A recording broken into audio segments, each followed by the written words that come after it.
Hello, કેમ છો મિત્રો?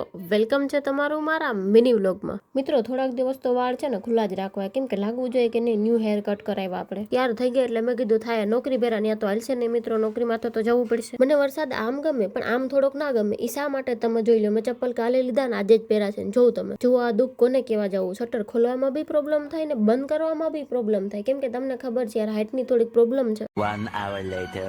ચા પીધા પહેલા બગા આવે એ તો ઠીક છે, મારે તો આખી બોડીમાં જ સિસ્ટમ અલગ છે. ચા પીધા પછી પણ મને બગાહા આવે. હું જેટલું ખાતી નથી ને એનાથી વધારે તો બગાહા ખાઈ લઉં છું. આજે હું ટિફિન નથી લઈ એવી, ટિફિનમાં ખાલી મમરા છે ને મમરા મને એટલા ગમે ને કે મેં 11 વાગ્યામાં મમરાનું પૂરું કરી નાખ્યું. પછી લાગી ગઈ ભૂખ એટલે મેં દુ પેસ્ટ્રી ખાઈ નાખે, કેમ કે પેસ્ટ્રી પહેલા નંબરમાં છે ને પેસ્ટ્રીથી પેટ ભરાય એમ નથી એટલે પછી ખાઈ નાખો પફ. મમ્મી આજે ગઈ છે મીટિંગમાં તો જમવાનું બનાવવાનો વારો છે મારો. મેં ફ્રીજ ખોલ્યું તો દેખાઈ ગયા રીંગણા. મેં કીધું વાત થઈ ગઈ પૂરી, હાલો બસ હવે રીંગણાનું શાક બનશે. મસ્ત મસ્ત રીંગણાનું શાક ખાધું ને પછી લાસ્ટમાં તમને આઈસ્ક્રીમ ખાવા મળે એટલે વાત થઈ જાય પૂરી. તો ચાલો આજનો વ્લોગ અહીંયા પૂરો કરીએ ને મળીએ કાલે નવા વ્લોગ સાથે. Thank you, bye bye, C you.